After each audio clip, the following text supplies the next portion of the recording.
Sometimes it's nice to know a little bit about the person who's talking with you.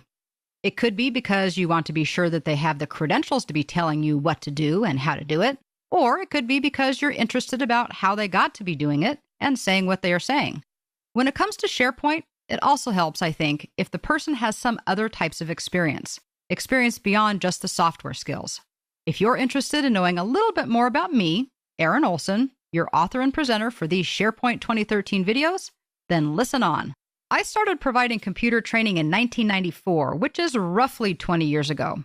Depending on when you actually view this video, it could be a few more than that. I evidently started teaching at a very young age since I only feel like I'm in my mid-20s.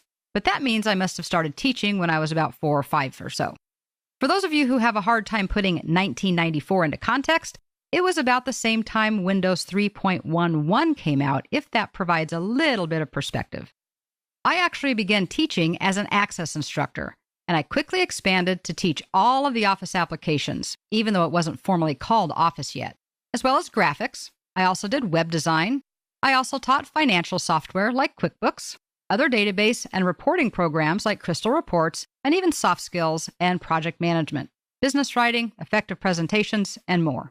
It's hard to say which spawned which with many of these because I started my own training company providing contract training services, so I used all of the software products in my business and personal life as well as teaching them, which is one of the reasons people liked my teaching style, I suppose. I actually use what I teach, so I can provide real-world examples based on my personal experiences and not just the dry, step-by-step instructions that you can find almost anywhere. I have delivered training in all 3 modalities that we know today.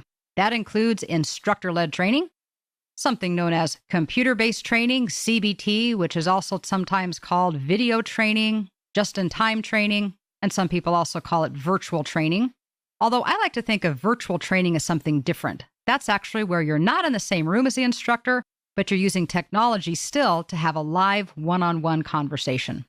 So teaching all of these skills to other people was a natural parallel to actually using them to run my own business, which was PC Keys Technology Solutions.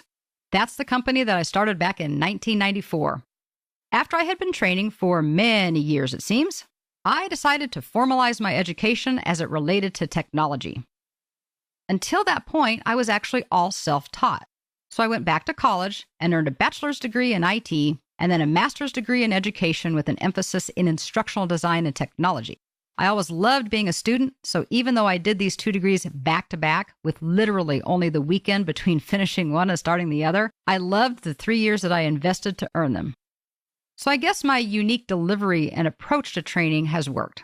I've been able to do it and continue to love it for almost 2 decades. I've personally taught something more than 87,000 people or so in more than 19 countries, not counting CBT audiences like yourself.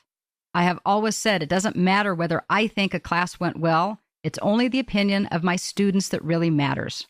If they don't walk away excited about the technology at their fingertips, then I just haven't done my best job possible. If I can get a woohoo or a wow or that is so cool from each person at least once during a training session, then I feel I've done my job. So at this point in time, a full 19 plus, almost 20 years after I started with my first Access class on Windows 3.1, the technology is so far beyond what we ever imagined, but my goals are still the same, and I still love sharing my enthusiasm for technology with anyone who wants to learn more about it. Well, there you go. It may be much more than you ever wanted to know, but I hope it provides a little insight into why you might choose to listen to what I have to say as an instructor. I hope you enjoyed the opportunities I provide for you to learn more about the technology at your fingertips, and I appreciate your taking the time to learn more about me and about SharePoint 2013.